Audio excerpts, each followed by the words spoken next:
दोस्तों, आज तक आपने कई सारी मिस्टीरियस स्टोरीज सुनी होंगी, लेकिन आज जो रहस्यमयी कहानी हम आपको सुनाने जा रहे हैं उसे सुनने के बाद आप अंदर तक हिल जाएंगे और अंत में आपका दिमाग भी आपसे सिर्फ एक ही सवाल पूछेगा कि क्या ऐसा भी संभव है। तो ये कहानी है एक पैन अमेरिकन फ्लाइट 914 की। 2 जुलाई 1955 का दिन था। फ्लाइट 914 अमेरिका के न्यूयॉर्क सिटी एयरपोर्ट से फ्लोरिडा के मायामी जाने के लिए उड़ान भरती है। प्लेन में इस दौरान 57 पैसेंजर और 6 क्रू मेंबर समेत कुल 63 यात्री सवार थे। सफेद बादलों और नीले आसमान से गुजरते हुए ये प्लेन कुछ ही देर में हजारों फीट की ऊंचाई पर पहुंच गया। मौसम भी उस दिन काफी ज्यादा सुहावना था। जहाज में बैठे सभी पैसेंजर इस सुहावने मौसम का लुत्फ उठा रहे थे। प्लेन को उड़ते हुए अब लगभग 3 घंटे का समय बीत चुका था और प्लेन लगातार अपनी डेस्टिनेशन की तरफ बढ़ता जा रहा था। अभी तक सब कुछ सामान्य था, लेकिन तभी 3 घंटे बाद कुछ ऐसा हुआ जिससे सभी का दिल दहल गया। दरअसल 3 घंटे बाद ये प्लेन अपने डेस्टिनेशन यानी मायामी पहुंचने से पहले ही कहीं गायब हो गया। काफी कोशिशों के बावजूद मायामी के कंट्रोल टावर पर लगे हुए रडार भी इस प्लेन का कोई पता नहीं लगा पा रहे थे। जब मायामी एयर ट्रैफिक कंट्रोल ने न्यूयॉर्क एटीसी से इस बारे में जानना चाहा तो वहां से भी उन्हें चौंका देने वाला जवाब मिला। दरअसल न्यूयॉर्क एटीसी का कहना था कि पैन अमेरिकन फ्लाइट 914 उनके भी रडार स्क्रीन से गायब हो चुकी है। दोनों ही साइड से काफी देर तक प्लेन के पायलट से संपर्क करने की कोशिश की गई, लेकिन उन्हें कोई भी जवाब नहीं मिला।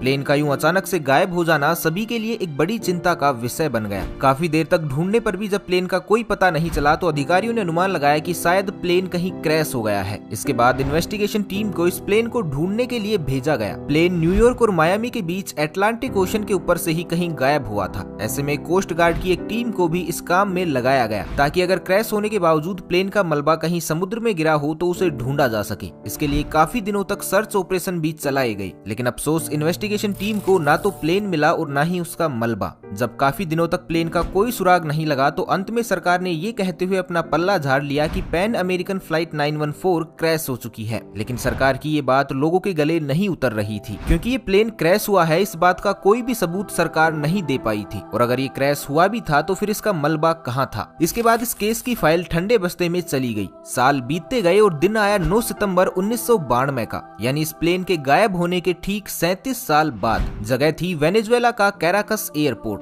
एयर ट्रैफिक कंट्रोलर वोन डेला कोर्ट के लिए हर रोज की तरह ही ये एक सामान्य दिन था और वो रोज की तरह ही अपने ऑफिस पहुंचकर डेली की तरह ही अपने काम में बिजी हो गई। तभी कुछ देर बाद ही डेला कोर्ट को रडार की स्क्रीन पर एक डॉट दिखाई देता है। ये डॉट ऐसा था जैसे कोई प्लेन अचानक ही एटीसी के रडार में आ गया हो। इसे देखकर डेला कोर्ट वाकई में काफी हैरान और परेशान हो गई, क्योंकि इस वक्त किसी भी प्लेन के आने की कोई खबर नहीं थी। इसलिए उन्होंने ये बात अपने बाकी के साथियों को भी बताई। इसके बाद लगभग 10 मिनट में ही ये प्लेन एटीसी के दृश्य क्षेत्र में आ गया। पहले तो एटीसी के अधिकारियों को लगा कि शायद ये कोई साधारण प्लेन ही होगा, लेकिन जैसे ही ये प्लेन नजदीक आया तो जो कुछ भी डेला कोर्ट और उसके साथियों ने देखा उन पर उसे यकीन करना मुश्किल हो गया। दरअसल ये एक डगलस DC-4 एयरक्राफ्ट था जो साल 1950 से 55 के समय के बीच में चलते थे और अब इन एयरक्राफ्ट में काफी ज्यादा बदलाव किए जा चुके थे। लिहाजा 1990 तक आते आते ऐसे विमान उड़ना ही बंद हो गए थे और उनकी जगह नए एयरक्राफ्ट ने ले ली थी। इसलिए इस तरह के प्लेन को उड़ता देख किसी को भी अपनी आंखों पर यकीन नहीं हुआ, लेकिन असली होश उड़ा देने वाली बात तो अभी बाकी ही थी। दरअसल इसके बाद प्लेन के पायलट ने अंग्रेजी में पूछा कि हम कहाँ हैं। इस पर कोर्ट ने जवाब दिया कि आप वेनेजुएला के कैराकस एयरपोर्ट के पास हैं। इसके बाद डेला कोर्ट ने फ्लाइट कैप्टन से पूछा कि आपकी ये फ्लाइट कहाँ से आ रही है। इस पर फ्लाइट कैप्टन ने जो जवाब दिया उसे सुनकर पूरे एटीसी टावर में सन्नाटा फैल गया। दरअसल फ्लाइट कैप्टन ने कहा कि उन्होंने 2 जुलाई 1955 को न्यूयॉर्क सिटी के एयरपोर्ट से उड़ान भरी है और सुबह 9:55 पर उनका मायामी एयरपोर्ट पर लैंडिंग का शेड्यूल है। इसे सुनते ही डेला कोर्ट और उसके साथियों के होश उड़ गए। जब उन्होंने जांच की तो पता चला कि ये पैन अमेरिकन फ्लाइट 914 थी जो अब पूरे 37 साल बाद लैंड करने जा रही थी। लेकिन अब सबसे बड़ा सवाल तो ये था कि आखिर ये प्लेन 37 साल से कहाँ था और अपने डेस्टिनेशन से इतनी दूर वेनेजुएला में क्या कर रहा है। यहाँ डेला कोर्ट और उसके साथियों का चौंकना बिल्कुल जायज था, क्योंकि जाहिर सी बात है कि एक खोया हुआ जहाज 37 सालों के बाद यूं अचानक हमारे सामने आ जाए तो हम भी हैरान जरूर हो जाएंगे। लेकिन इसके बाद डेला कोर्ट ने पायलट से कोई भी सवाल जवाब नहीं किए, क्योंकि उन्हें लगा कि अगर वो पायलट से ज्यादा सवाल जवाब करेंगे तो हड़बड़ी के चलते पायलट प्लेन को ठीक से लैंड नहीं कर पाएगा। इसके बाद डेला कोर्ट ने पायलट को लैंडिंग की अनुमति देते हुए तुरंत ग्राउंड यूनिट को वहां भेजा ताकि वो प्लेन के अंदर बैठे पैसेंजर और बाकी के क्रू मेंबर की हालत के बारे में जान सके। कुछ ही देर में प्लेन सुरक्षित लैंड कर गया। कुछ देर रिलैक्स करने के बाद डेला कोर्ट ने पायलट से पूछ लिया कि क्या आपको पता है कि ये साल 1992 चल रहा है। ये सुनते ही पायलट एकदम शांत हो गया और फिर उसने डरी हुई आवाज में डेला कोर्ट से कहा कि ये आप क्या कह रहे हैं। इसके बाद डेला कोर्ट और ग्राउंड स्टाफ ने उस पायलट से रिक्वेस्ट की कि आप सभी पैसेंजर्स के साथ प्लेन से बाहर आ जाएं। इस पर पायलट ने जवाब दिया कि नहीं,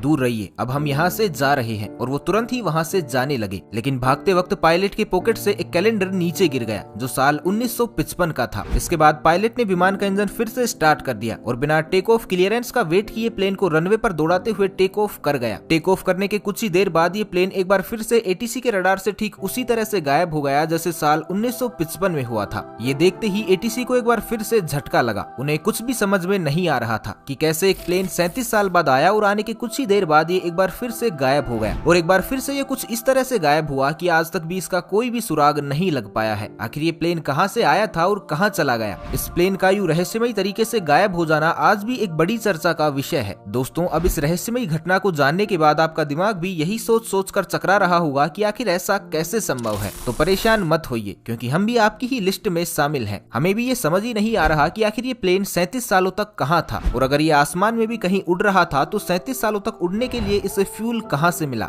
साल 1985 में वीकली वर्ल्ड नाम की एक पत्रिका ने रिडल ऑफ फ्लाइट 914 के टाइटल के साथ इस घटना को सबसे पहले कवर किया था। जी हाँ, बिल्कुल सही सुना आपने। साल 1985 यानी प्लेन के वापस अपीयर होने के 7 साल पहले ही इस घटना को कवर कर लिया गया था। अब किसी चीज के होने से पहले ही उसके बारे में एग्जैक्टली वही खबर छाप देना, ये बात हमारी समझ से तो परे है। इस पत्रिका में कहा गया था कि एक प्लेन टाइम ट्रेवल करते हुए समय से 37 साल आगे निकल जाता है और फिर वापस आकर लैंड भी करता है। सिर्फ इतना ही नहीं, बाद में साल 1993 और 1999 में दोबारा इस खबर को अलग अलग डिटेल्स के साथ रिपब्लिश भी किया गया था। लेकिन यहाँ चौंका देने वाली बात ये थी कि पब्लिकेशन ने आई विटनेस यानी कि एयर ट्रैफिक कंट्रोलर वोंडेला कोर्ट की फोटोग्राफ दोनों ही बार अलग अलग यूज की थी। साथ ही ये भी कहा गया कि पायलट और कंट्रोल टावर के बीच हुई कॉन्वर्सेशन की ऑडियो रिकॉर्डिंग भी सबूत के तौर पर सरकार को उपलब्ध करवाई गई है। लेकिन ऐसा भी कहीं नहीं था। वहीं कुछ लोगों का मानना है कि पैन अमेरिकन फ्लाइट 914 के गायब हो जाने और फिर 37 साल बाद वापस से लौट आने जैसी कोई घटना कभी घटी ही नहीं थी। ये महज एक अफवाह थी जिसे इस पत्रिका और कुछ लोगों के द्वारा मिलकर इस तरह से तैयार किया गया था ताकि सुर्खियां बटोरी जा सकें। बाकी इस बात में कहीं भी कोई सच्चाई नहीं है। तो दोस्तों, आपकी इस बारे में क्या राय है? क्या ऐसा वाकई में संभव है कि कोई प्लेन टाइम ट्रेवल करते हुए गायब होने के 37 साल बाद वापस से आ जाए, या ये महज एक अफवाह मात्र थी? हमें कमेंट करके जरूर बताइएगा। बाकी आज के लिए तो बस इतना ही। मिलते हैं एक नई वीडियो के साथ। तब तक के लिए खुश रहे, मस्त रहे, हंसते रहे। भगवान करे आप सभी का दिन शुभ हो।